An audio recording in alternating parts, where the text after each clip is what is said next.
नमस्कार दोस्तों। बच्चे कैसे हैं आप सभी लोग? ऑडियो वीडियो ऑल क्लियर है? आवाज आ रही है? सभी लोगों को बताएंगे बच्चे चैट बॉक्स पे। All good, all well. शुरू करें? ठीक है। तो बच्चे इस क्लास के अंदर हम लोग सीपीसी का ऑर्डर नंबर 7 कवर करने वाले हैं। देखो बच्चे, जो हमारा ऑर्डर नंबर 7 है हमारे सीपीसी का, जैसे मैंने आपको पढ़ाया था लास्ट ऑर्डर के अंदर, ऑर्डर नंबर 6 के अंदर प्लीडिंग्स का कॉन्सेप्ट, उसी प्लीडिंग्स का ये आधा भाग है। ये जो ऑर्डर नंबर 7 है, this is the first half of the concept of pleadings, क्योंकि ये प्लेंट की बात करता है। देखो, प्लेंट किसी भी केस में सबसे महत्वपूर्ण डॉक्यूमेंट होता है, क्योंकि उसी के थ्रू कोई भी केस का प्रोसेस जो है ना, वो शुरू होता है, जिसमें प्लेंटिव अपनी सारी कहानी, अपनी सारी बातें लिख के कोर्ट को देता है। ठीक है। तो ऑर्डर नंबर 7 के अंदर बच्चे हमको प्लेंट के कॉन्सेप्ट को समझना है। आज जो हमारा नेक्स्ट सेशन होगा, मतलब आज नहीं, जो हमारी नेक्स्ट क्लास होगी नेक्स्ट वीक, वहां पर मैं आपको समझाऊंगा रिटन स्टेटमेंट, जो डिफेंडेंट का कॉन्सेप्ट होता है। जब ये दोनों हम लोग समझ लेंगे, then will understand the law on pleadings completely. तो ऑर्डर 6, ऑर्डर 7 और ऑर्डर नंबर 8, ये तीनों हमेशा साथ में चलते हैं।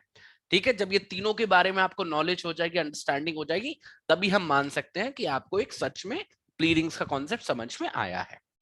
अब देखो, आज का जो क्लास है प्लेंट का, देखो कॉम्प्रिहेंसिव क्लास है, काफी बातें हैं जो आपको समझानी है। ये ऑर्डर थोड़ा सा डिसेप्टिव है। डिसेप्टिव मैं क्यों बोल रहा हूं? क्योंकि अगर इस ऑर्डर को बच्चे अगर आप खुद से पढ़ोगे अभी, तो आपको सब कुछ समझ में आएगा और आपको इजी भी लगेगा। पर मैं आपको एक बात बताता हूं बच्चे, ये ऑर्डर इजी नहीं है। इसमें जो बातें देखने में बड़ी सिंपल सी लगती हैं, in fact they are very deep. उसके लिए एक अंडरस्टैंडिंग का होना, चीजों को समझना बड़ा महत्वपूर्ण है। वरना आपको लगेगा कि आपको चीजें समझ में आ गई हैं, but that is not the true fact. ठीक है। तो बड़े ध्यान से सुनेंगे, समझते हुए चलेंगे। मैं इक्वली डिवाइड करूंगा दोनों क्लासेस में कंटेंट को, तो परेशान होने की जरूरत नहीं है। कुछ बहुत ज्यादा दिमाग नहीं लगाना, बस फॉलो करना है जो मैं बोल रहा हूं उसको। ठीक है। तो बहुत ज्यादा कुछ नहीं है, ऐसा नहीं है कि बहुत ज्यादा बर्डनसम होगा। इट इज जस्ट कि अगर आप अपना दिमाग को खुला रखोगे, एक अंडरस्टैंडिंग डेवलप करने की कोशिश करोगे, तो हो जाएगा। देखो बच्चे, जो बच्चों ने ये चीजें कोर्ट में होती हुई देखी हैं, नो डाउट उनके लिए कंपैरेटिवली इजी है। पर जो बच्चे कभी कोर्ट ही नहीं गए, जिन्होंने कोई एक्सपोजर ही नहीं लिया, अब उसके बारे में कुछ किया तो नहीं जा सकता। बट हाँ, अपनी तरफ से पूरी कोशिश करनी है कि एटलीस्ट आप मेरे को फॉलो करो। आपको एक से ज्यादा बार क्लास देखनी पड़ेगी मुझे लगता है, बट फिर भी जितना हो सके समझने की कोशिश करो कि मैं बात क्या कह रहा हूं। ठीक है। तो will start with rule number 1 और हम लोग जाएंगे रूल नंबर 17 तक। ठीक है। इसमें 15 और 18 दो ऐसे रूल हैं जो रिपील हो चुके हैं, बाकी मैं आपको बारी बारी से समझा दूंगा। सारे रूल्स की बराबर इंपॉर्टेंस नहीं है, कुछ रूल्स हैं जो बहुत इंपॉर्टेंट है। जैसे हमारा रूल नंबर 11 है, वेरी इंपॉर्टेंट। हमारा रूल नंबर 7 है, वेरी इंपॉर्टेंट। ठीक है। और रूल नंबर 1, रूल नंबर 2, ये तो नो डाउट इंपॉर्टेंट है ही। तो सबको समझना है। एक एक कहने का मतलब है, माई एम इज कि यहाँ पे बस सेलेक्टिव अप्रोच ना रख के खिचड़ी बना के ना बढ़ ले हम लोग आगे, एक कॉम्प्रिहेंसिव अंडरस्टैंडिंग क्रिएट हो कि कल को अगर क्वेश्चन आएगा प्लेंट के ऊपर, तो we know what do we need to write. ठीक है। तो प्लेंट का बेसिक सा कॉन्सेप्ट मुझे नहीं लगता कि आपको बहुत ज्यादा बताने की जरूरत है। लास्ट क्लास पे हमने उस पर सफिशिएंट चर्चा की थी। प्लेंट एक ऐसा दस्तावेज होता है जो ट्रिगर पॉइंट होता है किसी भी लॉ का, वो शुरुआती दौर होता है। वहीं से कोर्ट किसी भी सिविल केस की कॉग्निजेंस लेता है और वहीं से कहानी शुरू होती है। और उसी के रेस्पॉन्स में पूरा जो केस है वो प्लेंट के रेस्पॉन्स में ही होता है। तो नो डाउट आप देख पा रहे हो, क्योंकि वो ही पहला ऐसा दस्तावेज है जिसके आधार पर सब कुछ होने वाला है, तो ऑब्वियसली उसकी इंपॉर्टेंस तो अनकंपैरेबल है। तो ध्यान से देखते हैं, बारी बारी से समझते हैं और चीजों को क्लैरिफाई करते हुए चलते हैं दिमाग में। तो order number 7 it talks about plaint. Rule number 1 के साथ बच्चे शुरुआत करने जा रहा हूं। रूल नंबर 1 बड़ा सिंपल सा रूल है, इंट्रोडक्टरी रूल है, क्योंकि ये बताता है कि ये जो प्लेंट है ना, ये जो प्लेंट है उसमें क्या क्या लिखना होता है आपको। What are the particulars that you need to mention in the plaint. इसमें आपको याद करने की थोड़ी सी जरूरत पड़ेगी। एक बार क्रोनोलॉजी ऊपर नीचे हो जाए तो कितनी इतनी बड़ी परेशानी नहीं है। बस आप याद रखो कि क्या क्या चीजें होनी चाहिए, बड़ी बेसिक सी चीजें। सबसे पहले तो आपको नाम लिखना होता है। किसका नाम लिखना होता है? उस कोर्ट का जिस कोर्ट के अंदर केस फाइल किया जा रहा है। ठीक है, तो the very first particular that you need to mention is the name of the court. उसके बाद प्लेंटिफ अपनी खुद की जानकारी लिखता है, जैसे अपना नाम, अपना डिस्क्रिप्शन, डिस्क्रिप्शन मतलब अगर वो कंपनी है तो कंपनी, इंसान है तो इंसान, अपने पिता का नाम, ऐसे ऐसे, ठीक है। और अपना प्लेस ऑफ रेसिडेंस कौन लिखता है? प्लेंटिफ। अपना नाम, अपना डिस्क्रिप्शन और अपना प्लेस ऑफ रेसिडेंस दूसरे नंबर पर। और तीसरे नंबर पर आप अंदाजा लगाओ खुद ही, किसका लिखेंगे? डिफेंडेंट का, जिसके खिलाफ केस फाइल हो रहा है। तीसरे नंबर पर डिफेंडेंट की डिटेल आती है, वही डिफेंडेंट का नाम, डिफेंडेंट का डिस्क्रिप्शन और डिफेंडेंट का प्लेस ऑफ रेसिडेंस। पर बच्चे प्लेंटिफ है, कोई व्यक्ति प्लेंट फाइल कर रहा है, उसे अपने बारे में तो जानकारी होगी, उसे अपना नाम पता है, अपना डिस्क्रिप्शन पता है और अपना एड्रेस भी पता है। पर हो सकता है कि हर एक व्यक्ति को डिफेंडेंट के बारे में इतनी जानकारी ना हो सकता है नाम पता हो पर रेसिडेंस ना पता हो। तो डिफेंडेंट के बारे में जितनी भी जानकारी है, मतलब अगर सारी जानकारी है, नाम है, डिस्क्रिप्शन और प्लेस ऑफ रेसिडेंस, अगर तीनों जानकारी है तो तीनों जानकारी लिखनी है। अगर इनमें से कोई मिसिंग है तो उसको छोड़ के बाकी जानकारी लिखनी है। मतलब जितनी पॉसिबल इंफॉर्मेशन है उसको लिखना है under these three broader heads. ठीक है, तीसरे नंबर पे क्या हो गया? डिफेंडेंट की जानकारी हो गई। चौथा जो पॉइंट होता है वो एक इंपॉर्टेंट कंपोनेंट होता है। इसमें आपको, ये हर एक केस में लागू नहीं होता, ये तभी लागू होता है अगर प्लेंटिफ या फिर डिफेंडेंट दोनों में से कोई भी अगर माइनर है या फिर अनसाउंड माइंड का है। मतलब अगर इनकैपेसिटी टू कॉन्ट्रैक्ट की परिस्थिति है किसी के भी साथ, माइनर के साथ, उसके प्लेंटिफ के साथ या डिफेंडेंट के साथ, मतलब वो माइनर है या अनसाउंड माइंड का, दोनों में से कोई भी या दोनों, जो भी है, आपको इसके बारे में स्टेटमेंट लिखना होगा। मतलब ये फैक्ट लिखना होगा अपने प्लेंट के अंदर। क्योंकि बच्चे माइनर अपने आप से केस फाइल नहीं कर सकते, ना ही अपने आप से डिफेंड कर सकते हैं। ये they need the next friend जो उनके बिहाफ पे उन सब कामों को करे। Same is the situation with unsound mind के लोगों के लिए। तो ये बात आपको अपने प्लेंट में ही लिखनी पड़ती है। ये कोई ऐसी चीज नहीं है जो आप कल को कोर्ट को बताओगे। This is the very initial point जिसके बारे में क्लैरिटी होनी चाहिए, क्योंकि वो नेक्स्ट फ्रेंड वगैरह को आइडेंटिफाई करना पड़ेगा कि कौन माइनर को रिप्रेजेंट कर रहा है on the side of the plaintiff और the defendant. Same with the unsound mind. तो अगर कोई भी पार्टी, प्लेंटिफ और डिफेंडेंट, माइनर है या अनसाउंड माइंड का है, उसके बारे में ये जानकारी आपको प्लेंट के अंदर ही मेंशन करनी होगी। अब आते हैं बच्चे सबसे इंपॉर्टेंट, ये तो देखो प्रिलिमिनरी चीजें थी, कोर्ट का नाम, प्लेंटिफ का नाम, डिफेंडेंट का नाम, माइनर, अनसाउंड, इसमें तो देखो कोई टैलेंट लगता नहीं। ये तो आप खुद भी लिख सकते हो, कोई व्यक्ति, अपना इंसान खुद भी लिख सकता है, वकील की भी जरूरत नहीं है। अब ये जो पांचवा है, this is the most essential and most contentious point. पांचवें नंबर पे आपको लिखना होता है बच्चे cause of action. Cause of action. और ये कॉज ऑफ एक्शन कब अराइज हुआ, ये दो बातें लिखनी होती हैं। कॉज ऑफ एक्शन है क्या और वो कब अराइज हुआ। वैसे तो बच्चे ये कॉज ऑफ एक्शन जो पूरा एक्सप्रेशन है ये बहुत ब्रॉड है, इसको सही से डिफाइन करना इज नॉट पॉसिबल। हजारों लोगों ने इसकी डेफिनेशन देने की कोशिश करी है, बट कोई भी इन दी एग्जैक्ट मैनर उसके पूरे परव्यू को कवर नहीं कर पाया है। पर अगर मैं आपको सिंपल लैंग्वेज में बताऊं, बिल्कुल आम भाषा में बताऊं, कॉज ऑफ एक्शन का मतलब होता है क्या वजह है क्या केस फाइल करने की। तो कॉज ऑफ एक्शन के अंदर रीजन आता है, what is the reason for the filing of the case, and what is the fact that gives you the right to file the case. मतलब क्या वो ऐसे तथ्य है जिनकी वजह से आपके पास अधिकार आया है केस फाइल करने का। तो कॉज ऑफ एक्शन में ये दोनों कंपोनेंट होते हैं, केस फाइल करने की वजह और किन तथ्यों की वजह से केस फाइल करने का अधिकार आ रहा है। तो रीजन एंड राइट उस सूट को फाइल करने का are impliedly called cause of action. तो फॉर एग्जाम्पल अगर आप केस फाइल कर रहे हो फॉर द रीजन कि किसी ने आपके घर पे कब्जा कर लिया है, तो रीजन क्या है कि किसी ने आपके घर पे कब्जा कर लिया है। और राइट क्या है, कैसे आ रहा है आपके पास केस कोर्ट फाइल, ये केस फाइल करने का, क्योंकि आप उस घर के मालिक हो।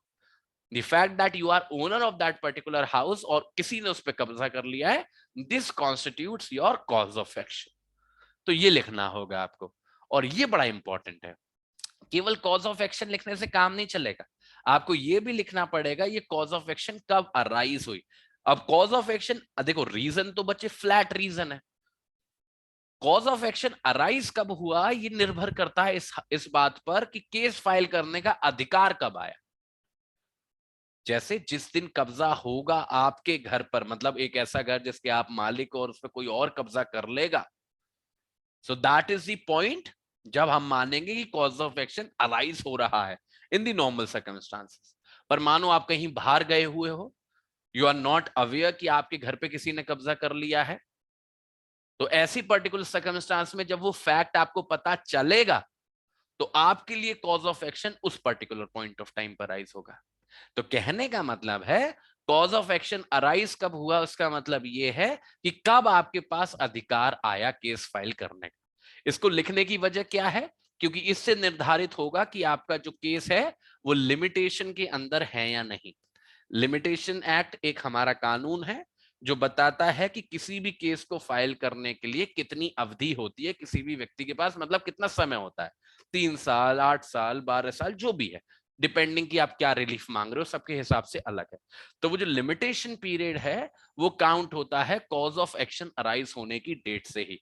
तो हम देखते हैं कि आपने जो केस फाइल किया है वो विद इन टाइम किया है या नहीं, and that is the reason इस 5वें पॉइंट के अंदर क्या क्या लिखना पड़ता है बच्चे आपको, कि क्या आपका कॉज ऑफ एक्शन है और वो कब अराइज हुआ। एक और बात, जरूरी नहीं है कि किसी केस में एक ही कॉज ऑफ एक्शन हो, there can be multiple cause of actions also. अगर ऐसा है तो उन सारे कॉज ऑफ एक्शंस को 1 2 3 4 करके जितने भी हैं उनको आपको लिखना है, और उनके रेस्पेक्टिव जो अराइजल की डेट है जब भी वो अराइज हुए हैं वो भी लिखना है।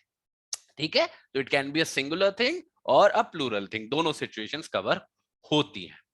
और फिर इसके बाद ई पॉइंट के बाद जो नेक्स्ट सबसे इंपॉर्टेंट पॉइंट है वो है एफ पॉइंट, क्योंकि इसके अंदर बच्चे कोर्ट की जुरिस्डिक्शन निर्धारित होती है। अब देखो, सिविल केसेस के अंदर जब भी हम किसी कोर्ट के जुरिस्डिक्शन की बात करते हैं तो मोटे तौर पर बच्चे इसके 3 आधार हो सकते हैं। एक हो सकता है टेरिटरी, कि कॉज ऑफ एक्शन कहां अराइज हो रहा है उसकी लोकेशन के हिसाब से। जैसे मैंने आपको सीपीसी पढ़ाया था, जैसे इमूवेबल प्रॉपर्टी है तो जहां पे इमूवेबल प्रॉपर्टी सिचुएटेड है वहां पे हम केस फाइल करते थे। मूवेबल प्रॉपर्टी के बारे में ज्यादा ऑप्शंस होते थे, वहां पे एक ये भी ऑप्शन होता था कि डिफेंडेंट जहां पे काम करता है वहां पे भी केस फाइल करते हो। तो this is the territorial component, कि जिस कोर्ट में आप ये प्लेंट फाइल कर रहे हो उसकी टेरिटोरियल जुडिक्शन है या नहीं, this is the first point. दूसरा होता है बच्चे पेकुनरी, कि जिस भी कोर्ट में आप केस फाइल कर रहे हो उसकी पेकुनरी लिमिट में आता नहीं है या नहीं केस। वो केस मानो जिस भी केस के बारे में, जिस भी प्रॉपर्टी के बारे में आप रिलीफ मांग रहे हो उसकी फलानी फलानी वैल्यू है, इस फलानी फलानी वैल्यू तक का केस देख सकता है या नहीं देख सकता ये कोर्ट, इस फैक्ट को लिखना पड़ेगा। और तीसरा जुडिक्शन का आधार होता है बच्चे सब्जेक्ट मैटर, कि जो आप रिलीफ मांग रहे हो या जिस चीज के बारे में रिलीफ मांग रहे हो वो देने की पावर है इस कोर्ट के पास या नहीं। कुछ स्पेशल कोर्ट्स होते हैं बच्चे, जैसे courts of small small causes या फिर रेवेन्यू कोर्ट्स, इनका सब्जेक्ट मैटर स्पेसिफिक होता है। इनमें अगर वही वाले केस जाएंगे तभी केस को कवर कर सकते हो। तो कभी भी आप कोई केस फाइल करते हो तो आपको एस्टेब्लिश करना पड़ता है कि जिस कोर्ट में आप प्लेंट फाइल कर रहे हो उसकी जुरिस्डिक्शन बनती है या नहीं। तो आपको वो फैक्ट्स स्टेट करने के होते हैं, वो तथ्य बताने होते हैं जिन तथ्यों के आधार पर ये टेरिटोरियल, पेकुनरी और सब्जेक्ट मैटर जुडिक्शन बन रहा है किसी भी पर्टिकुलर कोर्ट का। फॉर एग्जांपल टेरिटरी के बारे में लिखोगे क्योंकि ये फलानी प्रॉपर्टी, फलानी इमूवेबल प्रॉपर्टी इसी कोर्ट की जुरिस्डिक्शन के अंदर स्थित है, दैट इज द रीजन कि मैं यहाँ पे प्लेंट फाइल कर रहा हूँ। पेकुनरी के बारे में फॉर एग्जाम्पल आप बोलोगे क्योंकि उस प्रॉपर्टी की वैल्यू 5 या 10 लाख की है, दैट इज द रीजन कि मैं इस कोर्ट में केस फाइल कर रहा हूं। सब्जेक्ट मैटर फॉर एग्जांपल वो एक कोई स्पेशल कैटेगरी का केस नहीं है, रेवेन्यू नेचर का केस नहीं है, इसलिए मैं नॉर्मल सिविल कोर्ट में केस फाइल कर रहा हूं। तो you need to state all the facts जिसके आधार पर आपको लग रहा है कि उस कोर्ट का जुरिडिक्शन बन रहा है जिस कोर्ट में प्लेंट फाइल हो रही है। अब देखो बच्चे, यहां पे ये जो जुरिडिक्शन के फैक्ट्स लिखने का मतलब है, इसका मतलब बस ये है कि हम ये जानना चाहते हैं कि प्लेंटिफ किस लॉजिक से इस कोर्ट में केस फाइल कर रहा है। अब उस कोर्ट की जुरिस्डिक्शन बनती है या नहीं, केस सही फाइल किया गया था या नहीं, ये सब कोर्ट डिसाइड करेगा जब वो उसकी कॉग्निजेंस लेगा, जब कार्रवाई शुरू होगी। ये प्लेंटिफ का काम नहीं, प्लेंटिफ से बस इतना सा एक्सपेक्टेड है यहाँ पे कि वो अपनी साइड लिख दे, that what is the reason, what are the facts that he thinks कि इस कोर्ट की जुरिस्डिक्शन है। ठीक है। और आखिरी, और आई वुड से कि इन कॉज ऑफ एक्शन और जुडिक्शन के पैरा के सबसे बाद जो सबसे इंपॉर्टेंट पॉइंट होता है वो होता है रिलीफ। रिलीफ। अब देखो बच्चे, कोर्ट आए हो, कोई तो वजह होगी कोर्ट आने की। घूमने तो आए नहीं होगे कि मन हुआ तो केस फाइल कर दिया। कुछ तो चाहते होगे, कुछ तो रिलीफ क्लेम कर रहे होगे कोर्ट से कि भाई मेरे को पोजेशन दिलवा दो, या फिर मेरे को मालिक डिक्लेयर कर दो, या फिर इस फलाने व्यक्ति के खिलाफ इंजंक्शन लगा दो, या मेरा पैसा वापस दिलवा दो। कुछ तो रिलीफ चाहते होगे। So you need to state the relief also, कि ये सारे डिटेल्स देने के बाद, कॉज ऑफ एक्शन बताने के बाद, जुरिडिक्शन एस्टेब्लिश करने के बाद, what is it that you want, आप कोर्ट से चाहते क्या हो। और यहां पे एक भी रिलीफ हो सकता है, एक से ज्यादा भी हो सकता है। Same with the cause of action. Cause of action और रिलीफ का बच्चे सीधा सीधा संबंध होता है। तो अगर कोई एक ऐसा केस है जिसमें कॉज ऑफ एक्शन एक से ज्यादा है, तो ज्यादातर सर्कमस्टांसिस में ऐसा ही होता है कि रिलीफ भी एक से ज्यादा क्लेम्ड होते हैं। जैसे रिलीफ ऐसा हो सकता है कि मेरे को ये घर का कब्जा भी दिलवा दो और मेरे को डिक्लेयर कर दो कि मैं ही मालिक हूं। तो यहां पे मैं क्या क्या रिलीफ मांग रहा हूं, डिक्लेरेशन का और पोजेशन का। तो what ever relief I want, वो सारे मेरे को लिखने होंगे। ठीक है, जी पॉइंट के अंदर बड़ा इंपॉर्टेंट पैरा होता है। इसमें कई लोग गलती भी कर देते हैं, सब कुछ लिख देते हैं, रिलीफ ही लिखना भूल जाते हैं। ठीक है, अब देखो एच पॉइंट के अंदर अगला क्या लिखना होता है। अगला स्पेसिफिक नहीं है, मतलब हर केस में अप्लाई नहीं होगा, ये ज्यादातर ऐसी सिचुएशन में अप्लाई होता है जहां पे पैसा वैसा इन्वॉल्व होता है, या फिर कोई मूवेबल प्रॉपर्टी होती है, और कुछ सर्कमस्टांसेस में इमूवेबल प्रॉपर्टी के केस में भी आ जाता है। यहां पे बात लिखनी होती है आपको सेट ऑफ की या फिर रिलिंक्विशमेंट की। ध्यान से समझ लेना बच्चे, सेट ऑफ की या फिर रिलिंक्विशमेंट की। सेट ऑफ का मतलब क्या होता है, पहले इसको समझते हैं। मानो मैं किसी व्यक्ति के खिलाफ केस फाइल कर रहा हूं 1 लाख रुपए का। किसी व्यक्ति की जिम्मेदारी बनती है 1 लाख रुपए की, उसने मेरे से 1 लाख रुपए उधार लिए थे, पर वहीं मैंने भी उस व्यक्ति से 25,000 रुपए उधार ले रखे। मतलब उसके 25,000 रुपए मेरे पास है, मेरे 1 लाख रुपए उसके पास है। तो मैं केस फाइल कर रहा हूं और अपने केस में बोलना चाहता हूं कि मैंने उधार भले ही 1 लाख का दिया था, पर 25,000 रुपए जो वो मुझे दे चुका है, या फिर मैंने जो उससे उधार लिए थे, उनको मैं सेट ऑफ करना चाहता हूं। मतलब अब मेरे को 75,000 रुपए चाहिए। 1 लाख रुपए माइनस 25,000 जिसको मैं सेट ऑफ कर रहा हूं, मेरे को 75,000 रुपए चाहिए।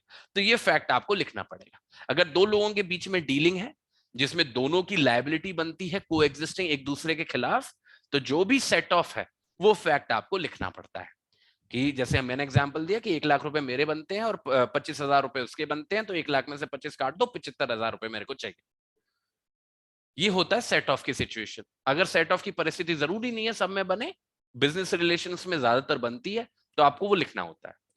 दूसरा होता है रिलिंक्विशमेंट। रिलिंक्विशमेंट अलग होता है। रिलिंक्विशमेंट का मतलब होता है जब कोई व्यक्ति सेट ऑफ नहीं कर रहा परिस्थिति को, बल्कि अपने क्लेम के किसी हिस्से को छोड़ रहा है। जैसे मेरा क्लेम बन रहा है 1 लाख रुपए का, 1 लाख रुपए का क्लेम बन रहा है, पर मैं कह रहा हूं कि मेरे को 75,000 ही दिलवा दो या 50,000 ही दिलवा दो।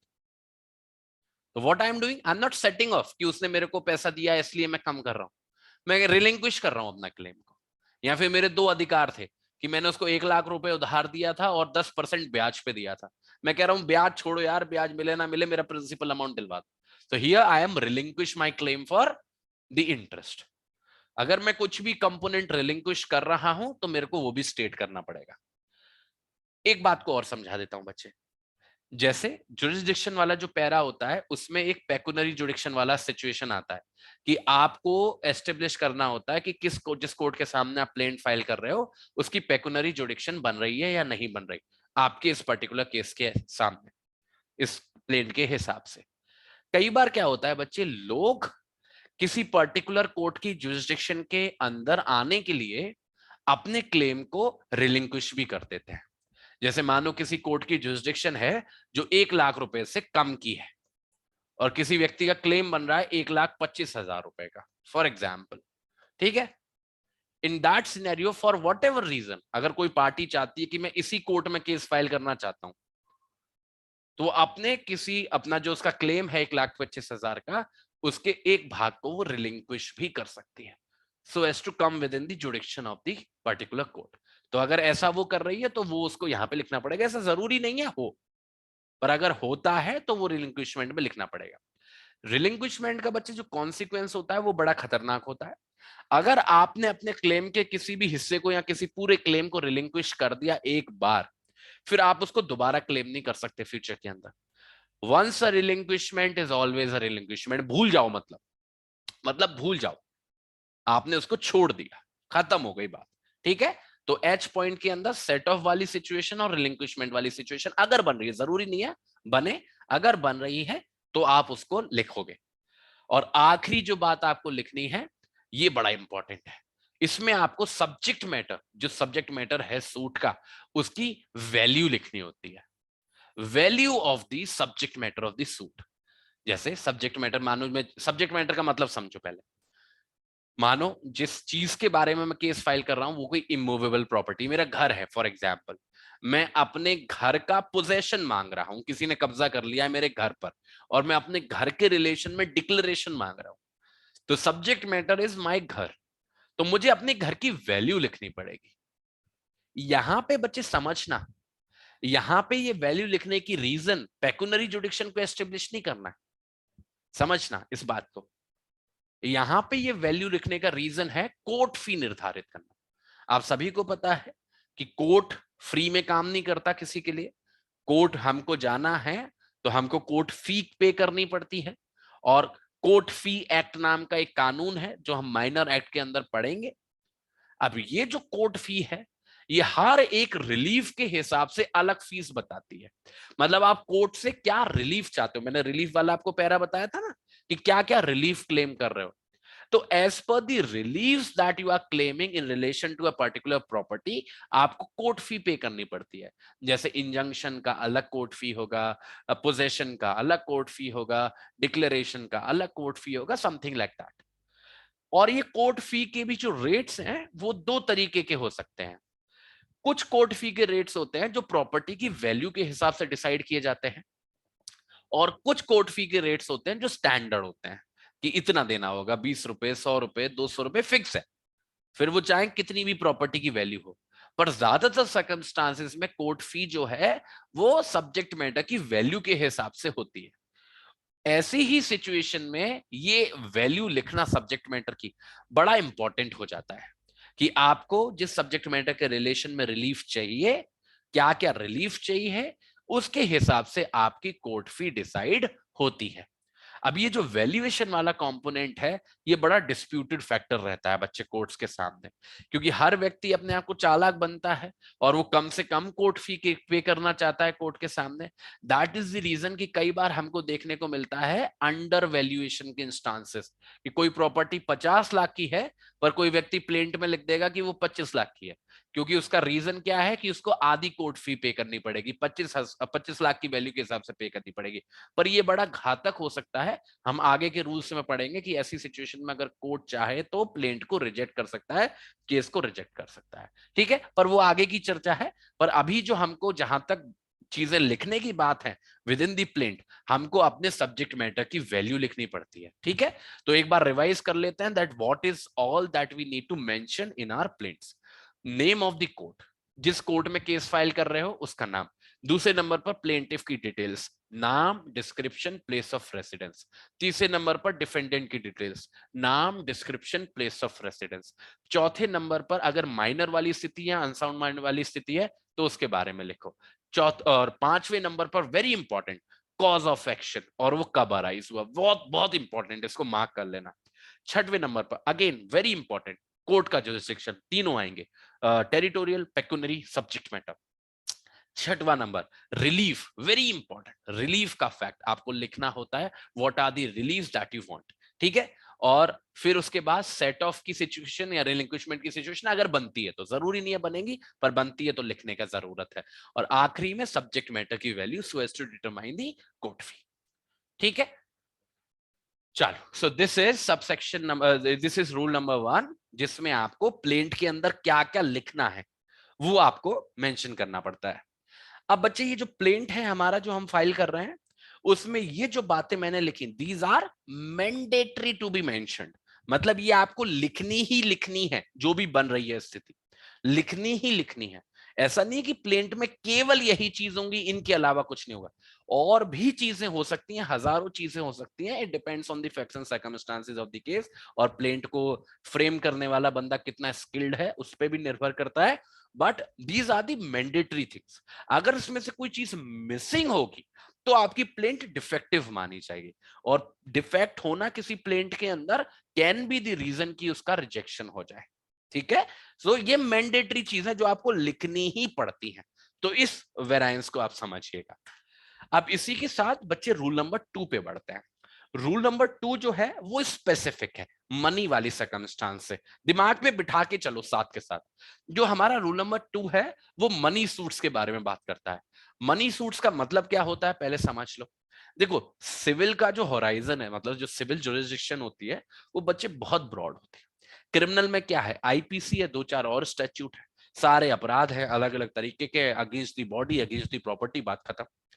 पर जो सिविल लॉ है ना बच्चों, वो बहुत ब्रॉड है, क्योंकि सिविल डिस्प्यूट्स हर तरीके का हो सकता है। इलेक्शन से रिलेटेड, इमूवेबल प्रॉपर्टी से रिलेटेड, मूवेबल प्रॉपर्टी से रिलेटेड, पैसों से रिलेटेड, नेगोशिएबल इंस्ट्रूमेंट से related, so on and so forth, there is no end to it. क्योंकि क्रिमिनल को छोड़ के बाकी जो भी डिस्प्यूट्स हैं, कुछ आर्मी वाली सर्कमस्टांसेस हटा लो, दे आर ऑल सिविल। तो बहुत ब्रॉड होराइजन है। पर इस ब्रॉड होराइजन का एक बहुत बड़ा कंपोनेंट है मनी सूट्स, क्योंकि ज्यादातर लड़ाई स्पेशली बिजनेस रिलेशनशिप्स में पैसे के बारे में होती है। मैं ये नहीं कह रहा कि इमूवेबल प्रॉपर्टी के बारे में लड़ाई नहीं होती या मूवेबल प्रॉपर्टी के बारे में लड़ाई नहीं होती, बट कंपैरेबली अगर हम सारे सिविल केसेस को उठा के देखें तो more than 50% of the cases out of all वो पैसे के ही बारे में होते हैं। And that is the reason कि ये जो रूल नंबर 2 है ये बड़ा इंपॉर्टेंट है, क्योंकि ये मनी सूट्स की बात करता है। ठीक है, तो अगर हमारा प्लेंटिफ पैसे को रिकवर कर रहा है, पैसे को, अब रिकवर करने का कुछ भी आधार हो सकता है कि उसने उधार लिया है या उसका पैसा बनता है, उसने सर्विसेज दी हैं या किसी के साथ बिजनेस किया, what ever may be the context, हमको बस ये चाहिए कि पैसे के बारे में केस है, वो पैसा क्लेम कर रहा है डिफेंडेंट से। तो ऐसी सिचुएशन में उसकी ये जिम्मेदारी है कि वो प्रिसाइज अमाउंट लिखेगा, मतलब एग्जैक्ट अमाउंट लिखेगा कि वो कितना पैसा चाहता है डिफेंडेंट से। 5,000, 10,000, 50 लाख, 5 करोड़, 50 करोड़, जो भी है, you need to mention the precise amount. ऐसा नहीं 5 से लेके 10,000 के बीच में, 5 करोड़ से लेके 10 करोड़ के बीच में, नो। ये बहुत एसेंशियल रिक्वायरमेंट है बच्चे, मनी सूट्स की बहुत एसेंशियल रिक्वायरमेंट। जैसे नॉर्मल सूट्स के अंदर आपको अगर इमूवेबल प्रॉपर्टी के बारे में कोई सूट है तो इट इज वेरी एसेंशियल कि उस इमूवेबल प्रॉपर्टी को आप क्लियरली आइडेंटिफाई करो, अभी हम पढ़ेंगे। सेम विद मूवेबल प्रॉपर्टी, ऐसे ही पैसों के बारे में इट इज वेरी एसेंशियल कि आप प्रिसाइज अमाउंट मेंशन करो नॉर्मल सर्कमस्टांसेस में। पर इसका भी एक एक्सेप्शन है, अगर कोई प्लेंटिफ है जो मैसने प्रॉफिट्स के लिए सू कर रहा है, या फिर दो लोगों के बीच में अकाउंट्स के आधार पर कर रहा है जो अनसेटल्ड है, अभी एक्सप्लेन करूंगा कि इसका मतलब क्या होता है, मतलब अनसेटल्ड अकाउंट्स के आधार पर कर रहा है, या फिर मूवेबल प्रॉपर्टी के रिलेशन में कर रहा है जो डिफेंडेंट की पोजीशन में है, ये तीनों सर्कमस्टांसेस, चाहे वो मैसने प्रॉफिट हो, चाहे अनसेटल्ड अकाउंट्स हो, चाहे मूवेबल्स हो जो डिफेंडेंट की पोजीशन में है, ये तीनों परिस्थितियां ऐसी हैं जहां पर हो सकता है कि प्लेंटिफ को खुद पता ना हो कि उसका कितना पैसा निकलता है। फॉर एग्जाम्पल मैसने प्रॉफिट का कॉन्सेप्ट समझते हो ना, जैसे मैसने प्रॉफिट हो गया, जैसे फॉर एग्जाम्पल कोई प्रॉपर्टी है, किसी भी पर्टिकुलर पर्सन ने आपकी प्रॉपर्टी आपकी बिना परमिशन के यूज कर ली, तो आप उससे, आपकी जो प्रॉपर्टी यूज की है उसने इतने समय तक, उसने जो भी पैसा बनाया आपकी प्रॉपर्टी का इस्तेमाल करके, वो आप उससे क्लेम कर रहे हो, but you are not very clear नो कि उसने कितना पैसा बनाया कितना नहीं बनाया, तो अनक्लैरिटी हो सकती है इसके बारे में। ऐसी मानो दो लोगों के बीच में लंबी डीलिंग है, 2-4 साल से वो एक दूसरे के साथ बिजनेस कर रहे हैं, कुछ डिटेल्स उसके पास हैं, कुछ रसीदें तुम्हारे पास हैं, तो यू डोंट नो कि एक्चुअल में किसका कितना पैसा निकल रहा है, बट आपको पता है कि आपका पैसा निकल रहा है, but you are not sure. वो तो जब अकाउंट्स मिलाएंगे कि कब कितना माल आया कितने पैसे गए, तब एग्जैक्ट अमाउंट पे पहुंचाएंगे। तो अगर अनसेटल्ड अकाउंट्स की स्थिति है, या फिर कोई प्रॉपर्टी है मूवेबल नेचर की है पर वो डिफेंडेंट के पोजेशन में है, अगर आपके खुद के पोजेशन में हो तो उसका आप वैल्यूएशन लगवा सकते हो। जैसे सोना वगैरह है तो आप ले गए भाई, सुनार के पास दिखा दिया कि कितनी वैल्यू होगी इसकी, या कोई भी चीज है, you can come to a conclusion कि उसकी कितनी वैल्यू होगी, पर वो आपके पास है ही नहीं। तो फॉर दैट रीजन आप उसकी एग्जैक्ट अमाउंट को पता नहीं लगा पा रहे हो।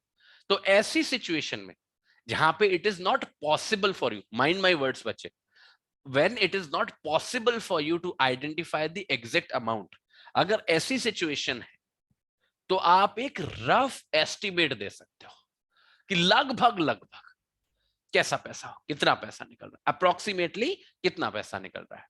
जैसे आपको अनसेटल्ड अकाउंट की परिस्थिति यू डोंट नो, बट आपको है कि कहीं ना कहीं 5 से 7 लाख रुपए निकल रहे हैं, तो आप ये 5 से 7 लाख लिख सकते हो। ऐसी मेस ने प्रॉफिट्स के बारे में not very sure the exact amount, but कहीं ना कहीं उसने मेरे प्रॉपर्टी को 6 महीने इस्तेमाल किया फॉर एग्जांपल, तो looking at the market rate कुछ 50 से 60 हजार रुपए निकल रहा है। ऐसी मूवेबल प्रॉपर्टी उसके पोजीशन में है, I am not very sure कि वो उसकी एग्जैक्ट वैल्यू क्या है प्रेजेंट सर्कमस्टांसेस में, बट आई थिंक वो 5 से 6 हजार के बीच की होनी चाहिए, समथिंग लाइक दैट। तो आप एक रफ एस्टिमेट दे सकते हो, एक अप्रोक्सीमेट वैल्यू दे सकते हो, अब वो हम डिटरमाइन कर लेंगे जब भी केस चलेगा। तो कहने का मतलब है मनी सूट्स की सर्कमस्टांस में, गांठ मान लो इसको बच्चे, मनी सूट्स की सर्कमस्टांस में नॉर्मली तो आपको, अगर आप एक प्रिसाइज अमाउंट पे पहुंच सकते हो, if it is possible for you, then it is your responsibility कि आप उस प्रिसाइज अमाउंट को ही मेंशन करोगे। If it is not possible for any of these reasons, तब आप एक रफ एस्टिमेट दे सकते हो, एक अप्रोक्सीमेट अमाउंट दे सकते हो। ठीक है, this is rule number 2। Rule number 3, अगला देखो कहानी एक एक करके बढ़ेगी। रूल नंबर 1 यूनिवर्सल, सारे केसेस पे अप्लाई होता है। Rule number 2 specifically money related cases पे अप्लाई होता है। Rule number 3 in the same manner specifically immovable property की सर्कमस्टांस पे अप्लाई होता है। तो second most popular kind of civil cases जो होते हैं वो इमूवेबल प्रॉपर्टी के बारे में होते हैं कि मेरी प्रॉपर्टी पे कब्जा कर लिया, या मेरे को डिक्लेयर कर दो, इंजंक्शन दे दो, मतलब वही प्रॉपर्टी से रिलेटेड लड़ाई झगड़े। तो वो सेकंड नंबर की पॉपुलैरिटी रखते हैं। दैट इज द रीजन कि रूल नंबर 3 के अंदर इसके बारे में कानून दिया है। तो मैं 1 सेकंड लूंगा, अभी पानी पी लेता हूं, आप लोग भी थोड़ा रिलैक्स करो।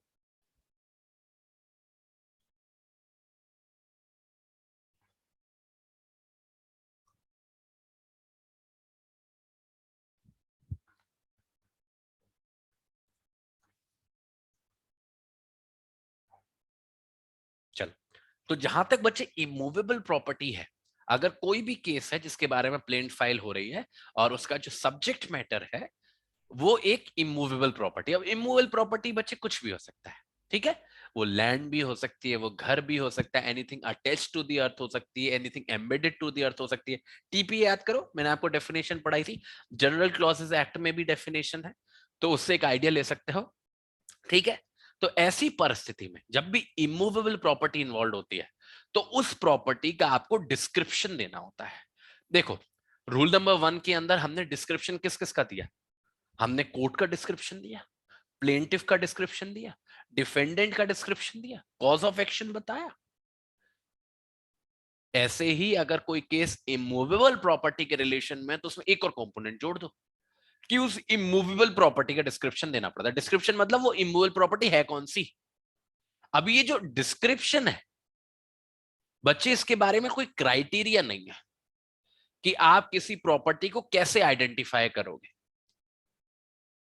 आप उस प्रॉपर्टी को बाउंड्रीज के आधार पर कर सकते हो आइडेंटिफाई,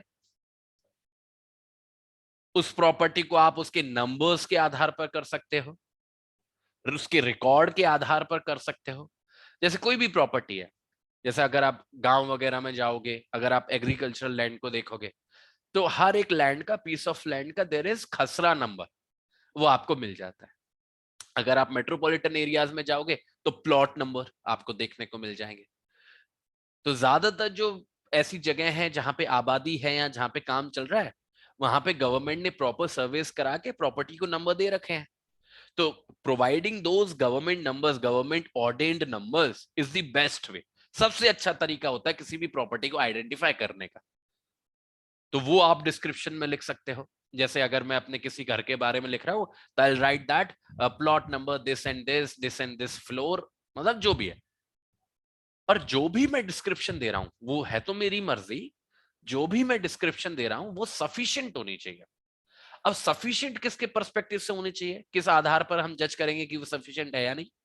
वो इतनी सफिशिएंट होनी चाहिए कि कल को जब डिफेंडेंट के पास ये प्लेंट पहुंचेगा सम्मन के साथ, तो डिफेंडेंट समझ पाए कि किस प्रॉपर्टी के बारे में उसके खिलाफ केस फाइल हुआ है। So the defendant must be in a position, in fact the court also must be in a position कि वो आइडेंटिफाई कर सके कि असल में किस प्रॉपर्टी के रिलेशन में केस है। अगर आप केवल लिख दोगे गली नंबर 8, अब गली नंबर 8 में तो 10 घर है, तो किसके बारे में केस चल रहा है? जिसका मैं मालिक हूं। अरे भाई हमें क्या पता तुम किसके मालिक हो? तो you need to identify the property in as exact manner as possible. अब जो भी डिपेंडिंग की वो प्रॉपर्टी कहां पे है, कैसे है, उसकी क्या स्थिति है, उसके हिसाब से आप ऐसे कुछ डिटेल्स का सहारा ले सकते हो। But in any case it has to be sufficient, it has to be sufficient from the perspective of the defendant. तो जब भी अगर इमूवेबल प्रॉपर्टी सब्जेक्ट मैटर होते हैं किसी भी केस का, then you need to provide sufficient description of that immovable property. ठीक है? सो ये एक कॉम्बिनेशन हो गया, रूल नंबर 1, रूल नंबर 2 और रूल नंबर 3 का एक कॉम्बिनेशन हो गया। इनको आप हमेशा साथ में पढ़ेंगे, साथ में रिवाइज करेंगे। फिर एक इंडिपेंडेंट रूल है, रूल नंबर 4। यहां पर रिप्रेजेंटेटिव कैपेसिटी की पिक्चर में आती है। देखो बच्चे, आप सभी को पता है कि कोई भी सूट अपने, कोई भी व्यक्ति अपने खुद के आधार पर भी फाइल कर सकता है और रिप्रेजेंटेटिव कैरेक्टर में भी फाइल कर सकता है। अब रिप्रेजेंटेटिव कैरेक्टर कैसे हो गया? जैसे फॉर एग्जाम्पल मैं केस फाइल कर रहा हूं as the legal heir of my father for example. अब जैसे मेरे डैड थे, मेरे नहीं, चलो एक्स नंबर मान लो, एक्स नाम का व्यक्ति है, उसके डैड हैं, उनके डैड की लाइक फलानी फलानी प्रॉपर्टी है, XYZ प्रॉपर्टी, उनके डैड की डेथ हो गई। तो the son of that dad is the prospective AR, कि उनको प्रॉपर्टी मिलेगी सक्सेशन के थ्रू। तो अगर उन प्रॉपर्टीज को रिकवर करने के लिए या उनको क्लेम करने के लिए अगर केस फाइल किया जा रहा है, तो ये एक ऐसा केस होगा जिसको हम रिप्रेजेंटेटिव कैरेक्टर में माने जाएंगे, क्योंकि अभी वो एआर मालिक नहीं बना। कोई भी व्यक्ति लीगली मालिक कब माना जाता है? जब उसके नाम पर म्यूटेशन हो जाता है। इस शब्द को देख लो आप, क्या होता है? म्यूटेशन का मतलब होता है जब प्रॉपर्टी के कागजों पे नाम को सब्स्टिट्यूट कर दिया जाता है। तो जब सक्सेशन की पूरी प्रक्रिया खत्म हो जाएगी, तो प्रॉपर्टीज के नाम पर पिताजी का नाम हटा के इनका नाम डाल दिया जाएगा गवर्नमेंट रिकॉर्ड्स पे कि ये मालिक है। जैसे ही वो हो जाएगा, फिर तो वो अपनी कैपेसिटी में केस फाइल कर सकते हैं, क्योंकि अब वो मालिक हो चुके हैं।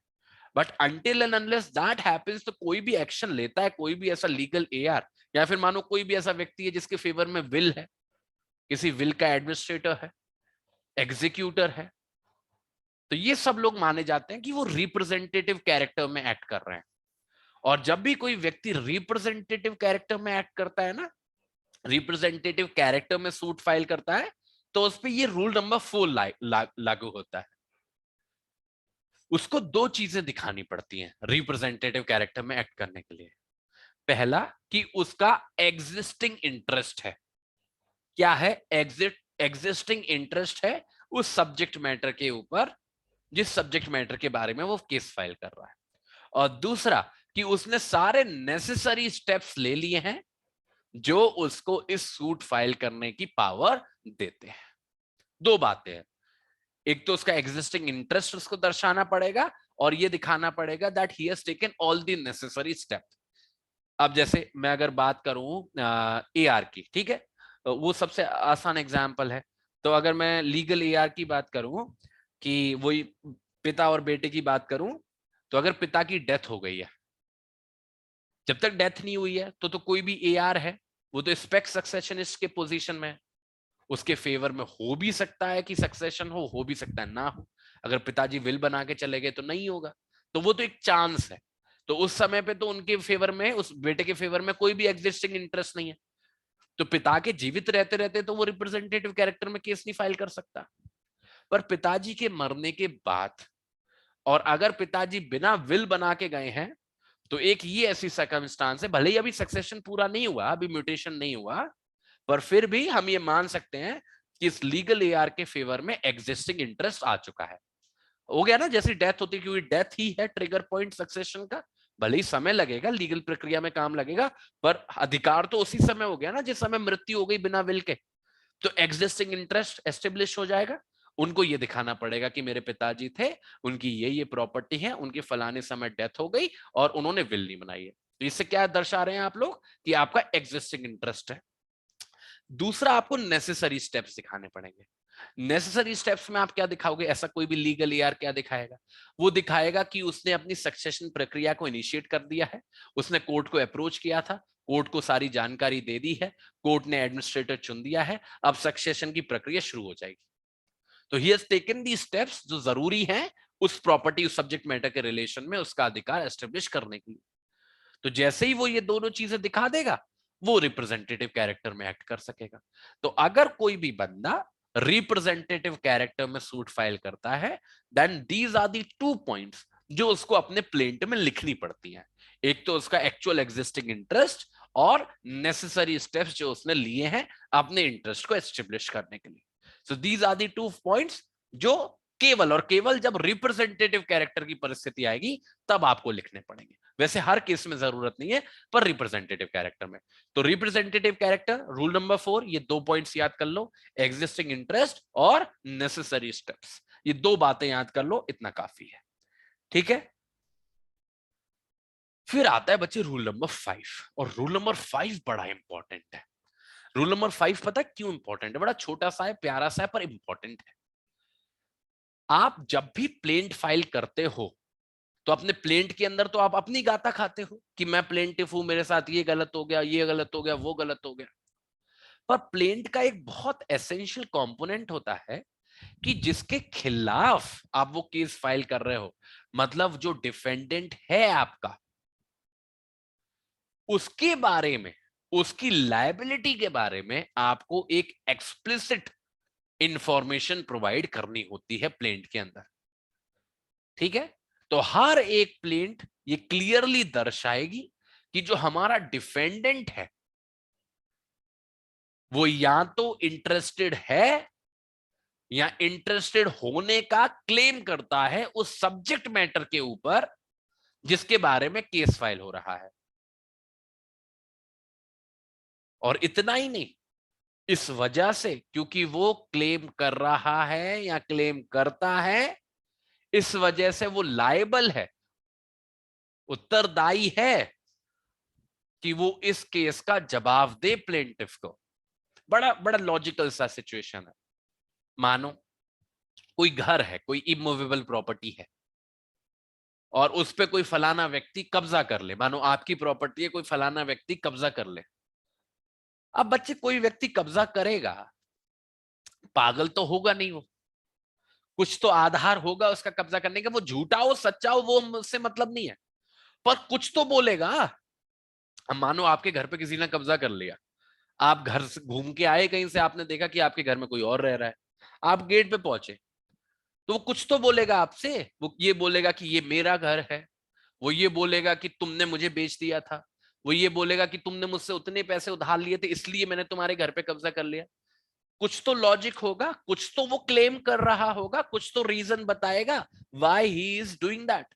सेम मानो किसी व्यक्ति को आपने पैसे दिए थे, वो व्यक्ति आपके पैसे नहीं वापस कर रहा। अब ऐसा तो नहीं है कि वो पागल है, आप उससे पैसा मांगोगे तो वो पैसा मना करेगा देने से, तो कुछ तो बोलेगा कि वो पैसा वापस नहीं कर रहा है क्योंकि आपने गलत सामान उसको दे दिया, वो पैसा वापस नहीं कर रहा है क्योंकि कोई पैसे निकलते ही नहीं है, वो पैसा वापस नहीं कर रहा है क्योंकि आपने धोखाधड़ी की उसके साथ। कुछ तो डिफेंस होगा उसका।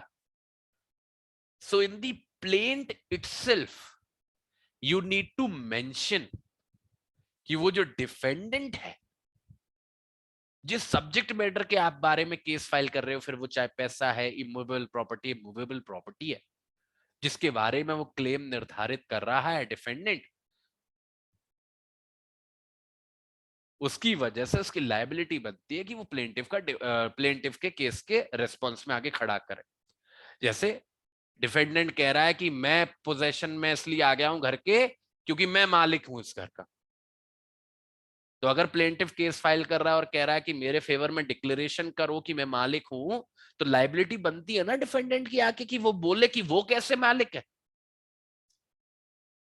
राइट? ऐसे ही अगर कोई व्यक्ति मेरे पैसे नहीं दे रहा है और मैं कह रहा हूं पैसे बनते हैं, तो और मैं केस फाइल कर रहा हूं कि मेरे पैसे बनते हैं 2 लाख रुपए, तो ये जिम्मेदारी नहीं है डिफेंडेंट की कि वो आके जवाब दे कि क्यों नहीं बनते मेरे पैसे। तो प्लेंट के अंदर मुझे हमेशा दिखाना पड़ेगा कि जो हमारा डिफेंडेंट है, how that person is interested in the subject matter, जो उसको लायबल बनाती है कि वो प्लेंटिफ की डिमांड को रिस्पॉन्ड करे। ऐसा आपने मुंह उठा के किसी के भी खिलाफ केस फाइल कर लिया, उसका कोई क्लैश ही नहीं है आपके साथ, तो वो क्यों आएगा भाई आपके कोर्ट, आपके केस के खिलाफ रिस्पॉन्ड करने? क्यों हम उसके खिलाफ सम्मन जारी करें? क्यों उसकी जवाबदेही करें? जवाबदेही के पीछे भी तो कुछ कॉन्फ्लिक्ट होना चाहिए, there has to be a clash. So for that reason it is necessary कि आप अपने प्लेंट में ऐसा लिखें। पर एक बात और, कई बच्चे इसको ऐसा समझ लेते हैं, प्लेंटिफ की ये जिम्मेदारी नहीं है कि वो डिफेंडेंट की कहानी लिखें कि डिफेंडेंट क्या कह रहा है, वो तो डिफेंडेंट खुद लिखेगा अपने रिटन स्टेटमेंट के अंदर। प्लेंटिफ को तो बस इतना बताना है कि डिफेंडेंट जो है वो अपने आप को सब्जेक्ट मैटर में इंटरेस्टेड बना रहा है एनी हाउ। थोड़ा बहुत ब्रीफ डिटेल देना चाहता है तो दे सकता है, बट हम उसके ऊपर, उसकी ये लाइबिलिटी नहीं है कि प्लेंटिफ ही रिटन स्टेटमेंट भी फाइल कर रहा है डिफेंडेंट के बिहाफ पे, उसकी भी कहानी सुना रहा है। It is a very very brief requirement, जिसमें आपको बस इतना सा दिखाना होता है कि there is some clash, because of which जो डिफेंडेंट है उसकी जिम्मेदारी है कि वो प्लेंटिफ के केस का रिस्पॉन्स करे, बस बस इतना सा दिखाना है। ठीक है, उसको आप उतना डिटेल में मत ले जाना। फिर rule number 6, very explicit, very important, limitation law से जुड़ा हुआ है। आपको याद होगा रूल नंबर 1 के अंदर देयर वाज अ पॉइंट जहां पे आपको लिखना होता था कि आपका कॉज ऑफ एक्शन क्या है और कॉज ऑफ एक्शन अराइज कब हुआ, एंड द रीजन वाज कि फ्रॉम दैट पॉइंट ऑनवर्ड्स आपका लिमिटेशन का जो घड़ी है वो टिक टिक टिक टिक करना शुरू हो जाता है, काउंटडाउन आपका शुरू हो जाता है।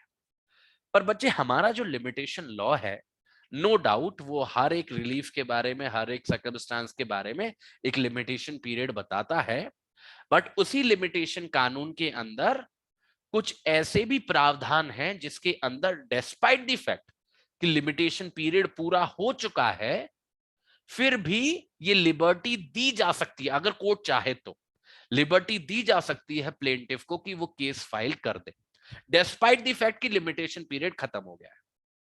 तो अगर हम लिमिटेशन एक्ट के लेटर प्रोविजन देखते हैं, सेक्शन 14 से लेके लाइक अप टिल 20 तक देखते हैं, तो उसमें अलग अलग आधार हैं कि हम कब कब ऐसे किसी व्यक्ति को अलाउ कर सकते हैं इस बात के बावजूद कि लिमिटेशन का पीरियड खत्म हो गया है। तो अगर ऐसी कोई परिस्थिति है कि कोई प्लेंटिफ केस फाइल कर रहा है और उसके केस फाइल करने का अकॉर्डिंग टू द पीरियड जो वो बता रहा है कि उसका कॉज ऑफ एक्शन कब अराइज हुआ था, उसके अनुसार उसका लिमिटेशन पीरियड खत्म हो चुका है, तो ऑब्वियसली अगर हम स्ट्रिक्ट व्यू लें लिमिटेशन लॉ का, तो उसके पास अधिकार नहीं है केस को फाइल करने का। पर जैसा मैंने बोला कि ऐसा हो सकता है कि डिस्पाइट द फैक्ट कि लिमिटेशन लॉ का पीरियड पूरा हो गया है, फिर भी कोर्ट उसको अलाउ कर दे केस फाइल करने के लिए, पर उसके पीछे कुछ लॉजिक होना चाहिए ना, कोई रीजन होना चाहिए दैट क्यों उसको माफी दी जाए। तो अगर ऐसी परिस्थिति है कि किसी प्लेंट को फाइल करने का समय निकल चुका है और जो प्लेंटिफ है वो कोई रीजन बता रहा है कि उसको क्यों लिमिटेशन कानून से राहत देनी चाहिए, तो उसको वो आधार लिखने होंगे, दैट व्हाट आर दी आधार on the basis of which वो लिमिटेशन लॉ से एग्जेम्पशन क्लेम कर रहा है। ये तभी होगा, हर एक केस में नहीं होगा, तभी होगा जब कोई प्लेंटिफ लिमिटेशन पीरियड के एक्सपायर होने के बाद केस फाइल कर रहा होगा। ऐसी स्थिति में उसे प्लेंट के अंदर बस उन फैक्ट्स एंड सर्कमस्टांसेस को लिखना है जिसकी वजह से उसको ये रिलीफ दिया जा सकता है। ठीक है, डिपेंडिंग कि लिमिटेशन लॉ के अंदर क्या क्या ग्राउंड्स बताए गए हैं, वो जब हम लिमिटेशन लॉ पढ़ेंगे उसके अंदर समझेंगे that on what grounds court permission दे सकता है। पर जो भी कुछ है प्लेंटिफ को सफिशिएंट फैक्ट्स और डिटेल्स देनी पड़ेंगी विद इन द प्लेंट, जिससे कोर्ट जज कर सके कि इस पर्टिकुलर प्लेंट को लिमिटेशन पीरियड के एक्सपायर होने के बाद एक्सेप्ट करना चाहिए या नहीं। ठीक है, एक बात है, जैसा मैंने बताया लिमिटेशन एक्ट के अंदर कई सारे आधार हैं जिन आधारों पर लिमिटेशन एक्ट से रिलीफ दिया जा सकता है प्लेंटिफ को। ऐसा भी हो सकता है कि जब प्लेंट फाइल करी प्लेंटिफ ने, तो किसी पर्टिकुलर किसी ए नाम के आधार पर उसने एग्जेम्पशन क्लेम किया कि इस वजह से उसे रिलीफ दे देना चाहिए, मानो वो बीमार था या जो भी था। पर कोर्ट ने जब केस को समझा, जब प्लेंट को पढ़ा, जब चीजों को जाना, तो कोर्ट को लगता है कि ए के आधार पर नहीं, ए ग्राउंड के आधार पर रिलीफ नहीं देना चाहिए, बल्कि रिलीफ देना चाहिए पर ए के आधार पर नहीं बल्कि बी के आधार पर देना चाहिए। तो कोर्ट ऐसा कर सकता है। तो कहने का मतलब है, अगर प्लेंटिफ आधार बता भी रहा है जो उसे बताना चाहिए प्लेंट के अंदर, वरना डिफेक्टिव प्लेंट मानी जाएगी, पर कोर्ट जो है वो उस आधार से बंधा नहीं है। वो उस आधार पर भी एग्जेम्पशन दे सकता है, किसी और आधार पर भी एग्जेम्पशन दे सकता है, या फिर एग्जेम्पशन देने से मना भी कर सकता है। It is up to the court. ठीक है, पर एज अ प्लेंटिफ आपकी जिम्मेदारी है कि आपको जिस आधार पर अपना डिफेंस लेना है, आपको वो लेना होगा। ठीक है, दिस इज रूल नंबर 6। अब आ जाओ बच्चे, वेरी इंपॉर्टेंट, मतलब क्या बोलूं मैं आपको कि इससे तगड़ा रूल अभी तक हमने नहीं पढ़ा, और वो है रूल नंबर 7। बड़े ध्यान से सुनना, आखिरी रूल है, इसके बाद में इस क्लास को डिस्पर्स कर दूंगा। बच्चे, रूल नंबर जो 7 है वो बहुत बड़ी रिस्पॉन्सिबिलिटी इंपोज करता है प्लेंटिफ के ऊपर, अ वेरी बिग रिस्पॉन्सिबिलिटी। अगर इसके साथ थोड़ी भी गड़बड़ होती है तो प्लेंटिफ को बहुत दिक्कत हो जाती है।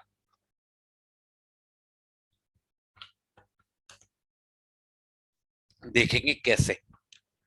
रूल को समझना, अगर क्वेश्चन आया तो बहुत अच्छे चांसेस हैं कि इस रूल से आएगा। यहां तो बच्चे इस रूल से आएगा, मैं आपको बता रहा हूं अभी, रूल 7 से आएगा या रूल 11 से आएगा। रूल 7 अभी इस क्लास में पढ़ रहे हो, रूल 11 अभी अगली क्लास में पढ़ रहे हो। बहुत ध्यान से सुनना, बहुत ध्यान से, बिल्कुल मन लगा के सुनना। रूल 7 के अंदर जो जिम्मेदारी है वो किसके बारे में है? रिलीफ के बारे में। मैंने जैसे आपको बताया रूल नंबर 1 के अंदर, depending on the cause of action relief design किए जाते हैं, रिलीफ क्लेम किए जाते हैं। एक भी हो सकता है, एक से ज्यादा भी हो सकता है, पर जो भी कुछ हो, प्लेंटिफ की ये जिम्मेदारी होती है कि वो जो भी रिलीफ या रिलीफ क्लेम कर रहा है उसको स्पेसिफिकली स्टेट करता है, स्पेसिफिकली क्लियरली अलग अलग स्टेट करता है। ठीक है, और रिलीफ क्लेम करने का, अगर देखो बच्चे एक ही रिलीफ है, एक ही रिलीफ की हम क्लेम किया जा रहा है, जैसे मेरी इमूवेबल प्रॉपर्टी है, किसी ने उस पर पोजेशन कर लिया है, तो मैं केवल पोजेशन मांग रहा हूं अपनी प्रॉपर्टी का कि मेरा पोजेशन वापस दिला दो, तो मैं तो एक ही रिलीफ क्लेम कर रहा हूं। तो इसमें तो कोई परेशानी नहीं है। मेरे को स्पेसिफिकली स्टेट करना चाहिए clearly that this is the relief that I want, जिससे कोर्ट को क्लियरली पता चले। देखो बच्चे, प्लेंट के अंदर एक कंपोनेंट होता है जो लास्ट में आता है, प्रेयर नाम से। वैसे तो रिलीफ पैरा में भी आपको लिखनी होती है, लास्ट के पैरास में लिखनी होती है, बट प्रेयर में भी वो रिपीटेशन होती है। प्रेयर में आप मेंशन करते हो that these are the above stated reliefs जो हम क्लेम करते हैं इस कोर्ट ऑफ लॉ से। तो रिलीफ बच्चे बहुत इंपॉर्टेंट कंपोनेंट है, क्योंकि रिलीफ ही एक ऐसा पैरा है जो कोर्ट को बताता है कि प्लेंटिफ आया क्यों है, कोर्ट के सामने आया, ये केस चलेगा क्यों, इसी के बारे में चलेगा कि ये रिलीफ देना है या नहीं। So it is one of the most crucial point. तो अगर एक ही रिलीफ है किसी केस के अंदर तो उसको स्पेसिफिकली स्टेट कर दो तो बहुत अच्छा है, पर ऐसा होता नहीं है बच्चे। आजकल के जो मॉडर्न सिविल केसेस हैं वो ह्यूजली कॉम्प्लिकेटेड होता है। अगर एक से ज्यादा रिलीफ है, इफ देयर आर 1+ रिलीफ, 2, 3, 4 जो भी है, जैसे पोजेशन चाहिए, डिक्लेरेशन चाहिए। डिक्लेरेशन का मतलब होता है कि मेरे को मालिक डिक्लेयर कर दो, पोजेशन का मतलब है कि मुझे कब्जा दिलवा दो। तो ये 2 रिलीफ हो गए फॉर एग्जाम्पल। अगर एक से ज्यादा रिलीफ है तो 2 सिचुएशंस हो सकती हैं। या तो मैं उन दोनों रिलीफ को एक साथ क्लेम कर रहा हूं, मतलब दोनों रिलीफ को एग्जिस्ट कर सकते हैं। जैसे पोजेशन और डिक्लेरेशन का रिलीफ ऐसा रिलीफ है जो को एग्जिस्ट कर सकते हैं। जैसे कोई प्रॉपर्टी है, मेरी प्रॉपर्टी, किसी ने उस पर कब्जा कर लिया, तो मैं पोजेशन तो मांगूंगा ही मांगूंगा, एट द सेम टाइम मैं चाह रहा हूं कि आगे भी कोई ऐसा डिस्प्यूट ना हो मेरी प्रॉपर्टी के बारे में, इसलिए मुझे मालिक भी डिक्लेयर कर दिया जाए। तो इन दोनों में कोई कॉन्ट्राडिक्शन नहीं है। तो आप देखोगे कभी कोर्ट जाओगे, कोई भी पोजेशन का सूट भी सर्च करोगे गूगल पे, यू विल ऑलवेज फाइंड कि ज्यादातर केसेस में पोजेशन भी मांगा जाता है, डिक्लेरेशन भी मांगा जाता है, कि फ्यूचर में ऐसी परिस्थिति ना आए। तो ये एक ऐसे रिलीव्स हैं जो हैं तो दो, पर साथ में को एग्जिस्ट कर सकते हैं। तो इनमें भी कोई परेशानी नहीं है कि पहले नंबर पर आप लिख दो कि मेरे को पोजेशन चाहिए, दूसरे नंबर पर लिख दो कि डिक्लेरेशन चाहिए। पर 1+ वाली परिस्थिति में एक और सिचुएशन आ सकती है जहां पे आप रिलीफ तो क्लेम कर रहे हो एक से ज्यादा, पर वो ऐसे रिलीफ्स हैं जो एक साथ को एग्जिस्ट नहीं कर सकते, मतलब वो ऑल्टरनेटिव है एक दूसरे के। इस बात को बड़ा ध्यान से सुनना बच्चे, ऑल्टरनेटिव है एक दूसरे के वो रिलीफ्स, मतलब एक दूसरे के साथ क्लैश है उनका, वो दोनों एक साथ नहीं दिए जा सकते आपको। यहां तो ये दिया जाएगा या ये दिया जाएगा, लाइक दिस और दिस, ये वाली सिचुएशन जब होती है। ऐसा भी हो सकता है जैसे प्रॉपर्टी के मालिक ने मेरे को घर से निकाल के फेंक दिया, मैं केस फाइल कर रहा हूं अपने मालिक के खिलाफ कि मेरे पास हक है उस घर में रहने का, मतलब पोजेशन मांग रहा हूं उस घर का। किस आधार पर? कि मैं उसका किराएदार हूं, मैं लेसी हूं और मेरे फेवर में अब भी लीज चल रही है। This is my first ground of relief, this is my first ground of relief. Alternative relief क्या दे रहा हूं? कि मेरा हक है इस घर में रहने का क्योंकि मैं लाइसेंसी हूं, क्योंकि मैं लाइसेंसी हूं उस घर का। तो एक तरफ मैं एज ए लेसी, एक तरफ मैं एज ए लाइसेंसी क्लेम कर रहा हूं, कर सकता हूं मैं, कोई परेशानी नहीं है। बट ये दोनों कभी को एग्जिस्ट नहीं कर सकते, एक ही साथ मुझे लेसर और लाइसेंसी दोनों नहीं माना जा सकता। अगर मेरे को लेसर मानेंगे तो इंप्लाइडली वो है कि लाइसेंसी नहीं हूं मैं, अगर मेरे को लाइसेंसी मानेंगे तो इंप्लाइडली मेरे को लेसी नहीं मान सकते। तो ये दोनों कभी को एग्जिस्ट नहीं कर सकते सिचुएशन। तो ऐसी परिस्थिति में मैं रिलीफ मांगता हूं इन ऑल्टरनेटिव। तो मैं इस तरीके से अपने प्लेन को ड्राफ्ट करूंगा that I should be handed over the possession of the property because I am the lessee of this and that property under the rent agreement so and so. फिर इसके बाद लिखूंगा और if the court finds that I am not the lessee, then in such a case the court must consider my claim as a licensee. कि अगर court किसी भी वजह से मुझे लेसी नहीं मान पाती है तो फिर कोर्ट मुझे लेसी की तरह ट्रीट करे। तो इन दी ऑल्टरनेटिव अगर मेरा लेसी का क्लेम फेल हो जाए तब मेरा लाइसेंसी के क्लेम को ट्रीट करे। सो this is the framing of relieves in alternative. कर सकते हैं, कोई परेशानी नहीं, कोई परेशानी नहीं, कर सकते हैं।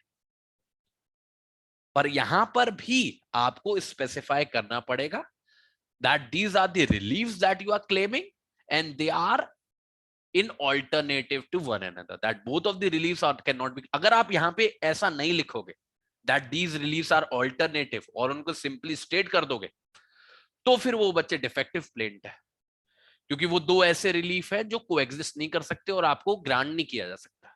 तो आपको ये स्पेसिफाई करना पड़ेगा कोर्ट को कि आप दोनों नहीं मांग रहे, पहले के फेल होने पर दूसरा मांग रहे हो। प्रायोरिटी आपका पहला है बट आप फेल हो गए तो दूसरे को आप एज ए बैकअप ऑप्शन रख रहे हैं। सो ये आपको बहुत ध्यान से ड्राफ्ट करना पड़ता है। आज भी मैंने देखा बहुत वकील इसको ड्राफ्ट नहीं कर पाते। ये बात बिल्कुल सही है कि आप ड्राफ्टिंग कैसे भी करो, चाहे ऐसे करो चाहे ऐसे करो, कोर्ट रिलीफ अपने हिसाब से देगा। But as a plaintiff it is your responsibility to be as specific as possible, कि क्लियर आइडिया जाए कोर्ट के पास that what are the relief that you are claiming. ठीक है? कल को जब डिफेंडेंट अपना रिटन स्टेटमेंट फाइल करेगा और उसके अंदर कोई अगर राइवल क्लेम रेस करेगा, रिलीफ मांगेगा, तो उस पे भी ये रूल अप्लाई होता है, रिटन स्टेटमेंट पे भी ये रूल अप्लाई होता है। पर अभी रिटन स्टेटमेंट को चर्चा करने की जरूरत नहीं है, उसको हम अगले ऑर्डर में पढ़ेंगे। तो बस रूल नंबर 7 में इतना याद रखो, जब आप रिलीफ क्लेम करते हो एक या एक से ज्यादा, you have to be specific, चाहे कोएग्जिस्टिंग की सिचुएशन हो चाहे ऑल्टरनेटिव की सिचुएशन। ठीक है, this is rule number 7. So in this session we have covered from rule number 1 up till rule number 7. तो लगभग लगभग आधा हिस्सा हमने कवर कर लिया है। अब अगली क्लास के अंदर हम लोग रूल 8 से शुरू करेंगे और रूल 17 तक जाएंगे। छोटे छोटे रूल ज्यादा है अगली वाली क्लास में, उसमें रूल नंबर 11 है, उसमें थोड़ा सा टाइम लूंगा, बाकी तो आसानी से हो जाएंगे। उम्मीद है जो भी कुछ हमने इस सेशन में कवर किया आप सभी लोगों को समझ में आया। अगर समझ में आया है तो चैट बॉक्स में फटाफट से वाई टाइप कर दीजिए। Are you all clear about this बच्चे? कहीं पे कोई कंफ्यूजन नहीं है from rule number 1 up till rule number 7? कहीं पे कोई दिक्कत नहीं होनी चाहिए। ठीक है, अगर जरूरत लगे तो इस क्लास को जरूर दोबारा देखना, तभी आपको एक क्लैरिटी आएगी। ठीक है, चलो थैंक यू सो मच बच्चे, आप लोगों को एग्जैक्ट 9 बजे मिलूंगा, टाइम पे आ जाइएगा, बिल्कुल टाइम पे क्लास को शुरू करेंगे। ठीक है, बाय बाय, थैंक यू।